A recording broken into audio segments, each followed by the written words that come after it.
Questãozinha aí da Unesp que diz: observe a charge de Ziraldo, originalmente publicada em 1968.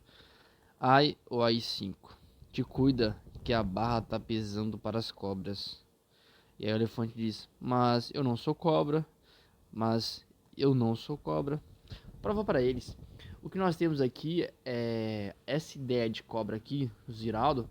Eu penso que ele colocou cobra no sentido figurado, ou seja, cobra aqui tá como se fosse uma pessoa astuciosa ou uma pessoa de má índole. Então,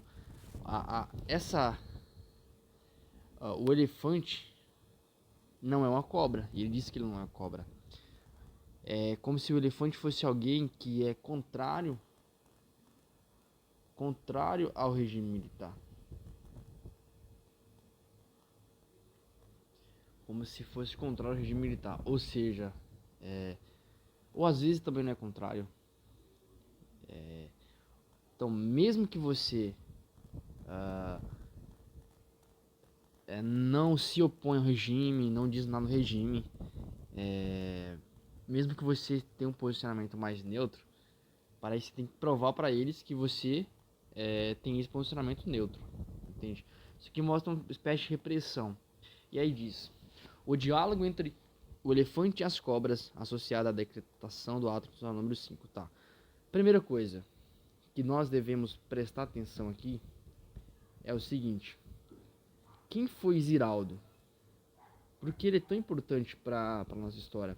Primeiro, para aqueles que não sabem, Ziraldo, que tem nome Alves Pinto, ele foi um colunista, tá? Colunista. E ele... Então, primeiro, o que foi Ziraldo? Vou colocar aqui. Ziraldo. Ziraldo foi um colunista. Então, Ziraldo foi um colunista. Ziraldo foi um colunista. Que nasceu lá em 1932.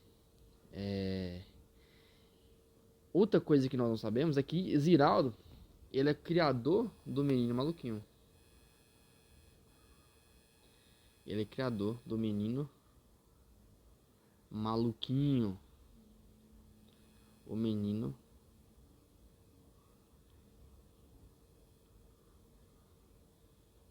Maluquinho. Aquele desenho animado. O Menino Maluquinho. E ele, durante a ditadura militar, ele teve uma ação de uma ação revolucionária, porque em 22 de junho de 1969 foi lançado o semanário O Pasquim. E o que era o Pasquim? Era um tabloide de humor em relação à ditadura militar, que é, por exemplo, essa charge do Ziraldo. Então, lembra, temos que lembrar aqui do Pasquim. Que ano foi criado o Pasquim? 1969. Então, o que o Pasquim fazia? Ele fazia humor, ele é um tabloide de humor. Humor, tá? E de posição e de oposição ao regime, ao regime, ao regime militar. Oposição ao regime militar. Natan, se eu não souber se eu consigo fazer essa questão, tranquilo, tranquilo, consegue sim. Mas aqui nós somos escravos da clareza, nós temos que sempre buscar esse autoaprendizado, perpassa a questão em si. Essa questão cai um dia, ela pode cair de novo? Pode, mas de que forma? Ela pode cair com o mesmo artigo institucional, cair outra charge do Ziraldo, tá? E outra coisa que é importante nós pensarmos aqui é na questão. A questão envolve isso em si, né? Ela envolve aí o artigo, o ato. Na verdade, é um ato, né? Então, ela está em torno do ato institucional de número 5, tá? Então é interessante a gente pensar também o que foi o ato institucional número 5, tá? Então agora eu vou apagar essa parte do Ziraldo e vou falar um pouquinho aí sobre o ato institucional de número 5. O ato institucional de número 5. Vou pegar um pouquinho aqui e agora eu vou falar do ato institucional. Ato institucional de número 5. Natan, tiveram outros atos institucionais? Tiveram. Esse é o famoso AI-5 que o Ziraldo refere aqui no texto. Primeiro, é importante falar que ele foi emitido, né? É um decreto emitido na ditadura militar, durante o governo de Arthur da Costa e Silva. Então, qual governo na época do ato institucional? Foi o governo de Arthur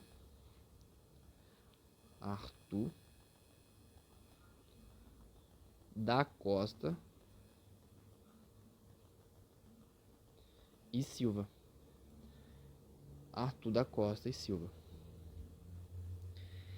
Ele foi lançado em dezembro de 1968. Esse artigo institucional número 5, ele é entendido como um marco inaugural de um período que nós conhecemos como o mais sombrio da ditadura militar. Porque ele conclui uma transição que instaurou de fato, sim, um período ditatorial no Brasil. O AI-5, nós não podemos aqui interpretá-lo como um golpe dentro do golpe. Ou seja, ele não deve ser visto como resultado de uma queda de braço nos meios militares que levou um grupo vitorioso a endurecer o regime. Nós aqui devemos compreender esse artigo institucional número 5 como resultado final de um processo que foi implantado o autoritarismo no Brasil pouco a pouco no período em que vai de 1964 a 1968, tá? Então não devemos confundi-lo como golpe dentro do golpe, tá? Esse AI-5, eu vou pegar a visão aqui da Lida Schwartz e da Eloise Sterling.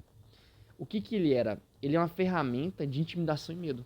Então, na visão historiográfica de Lilia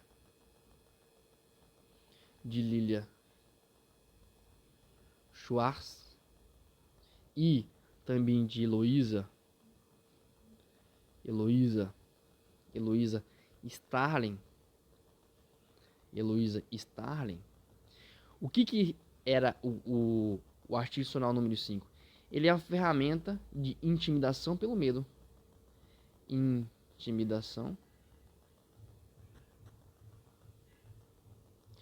Intimidação pelo medo.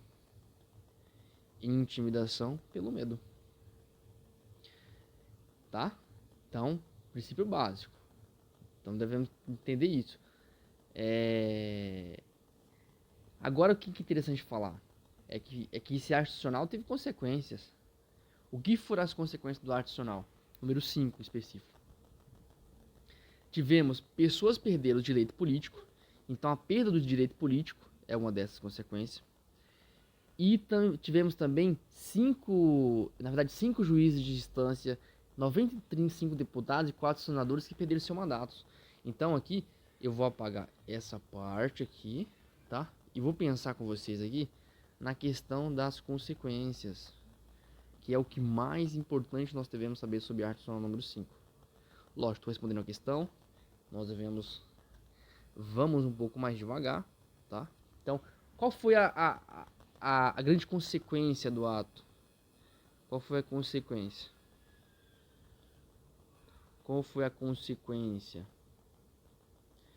A consequência foi que... Qual foi a consequência? Eu vou ser mais específico aqui, vou ser mais claro com vocês. 500 pessoas perderam direitos políticos. 500 pessoas perderam direitos políticos.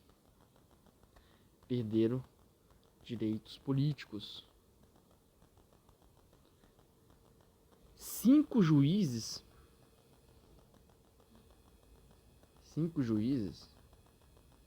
foram cassados. 5 juízes de instâncias. 95 deputados foram cassados. 95 deputados foram cassados.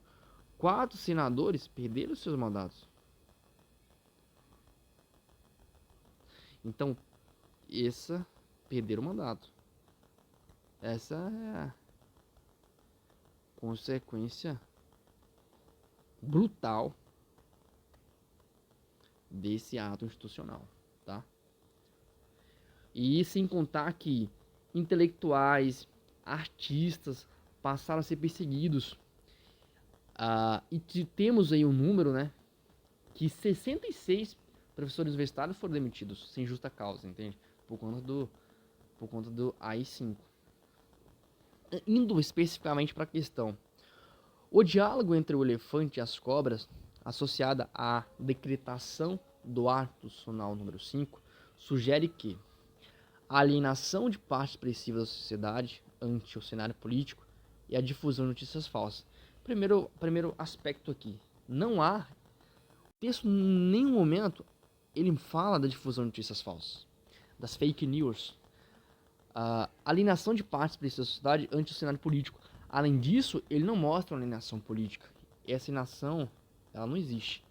Ou seja, o texto, quando eu falo texto, eu estou falando de charge. A charge, ela não traz, né, essa alienação, que é mais uma... Pensando aqui no conceito da ciência social, que seria um indivíduo que está alheio a si próprio, ou ele torna-se escravo de atividade ou instituições humanas. Eu não estou vendo nenhuma alienação, tá? Não estou vendo nenhuma alienação. A solidez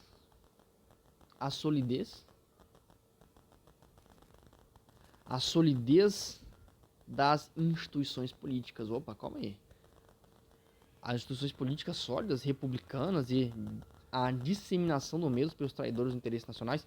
Opa, aqui está dizendo o seguinte: traidores dos interesses nacionais. Então, você se opor a um regime ditatorial é disseminar o medo por traidores dos interesses nacionais? Não mostra isso. Essa ideia aqui não existe no texto, tá? O contraste entre o esforço militar de corrigir os rumos do país e a desconfiança da sociedade. O contraste não mostra, não tem um contraste aqui. Aqui você não vê o esforço dos militares tentando corrigir o país e a população civil se opondo a isso. Não há essa relação no texto. O texto não mostra isso. Letra D. O poder dos grupos sociais e políticos fortes e considerados e a incerteza nos setores populares. Não mostra o poder dos grupos sociais. Aqui eu não estou vendo nem os grupos sociais. Eu não estou vendo, por exemplo, hoje nós falamos de classes econômicas, então não estou vendo isso. Não estou vendo os políticos fortes e também não estou vendo essas incertezas entre os setores populares. Então não pode ser alternativa D. Alternativa E diz que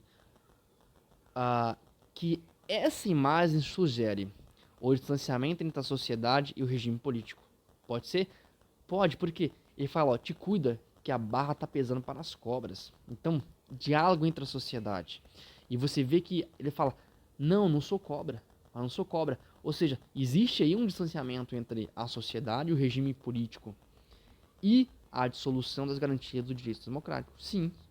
E nós estamos vendo aí essa dissolução das garantias, né? Os direitos democráticos de segurança, de liberdade, eles estão sendo dissolvidos pelo regime ditatorial, tá? Então a alternativa aqui seria a letra E.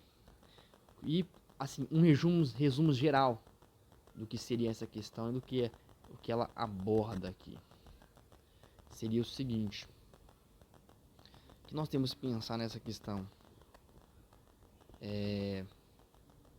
Primeiro que ela aborda a intensificação da repressão política. Então o que ela aborda aqui? A intensificação, essa questão fala sobre isso. Intensificação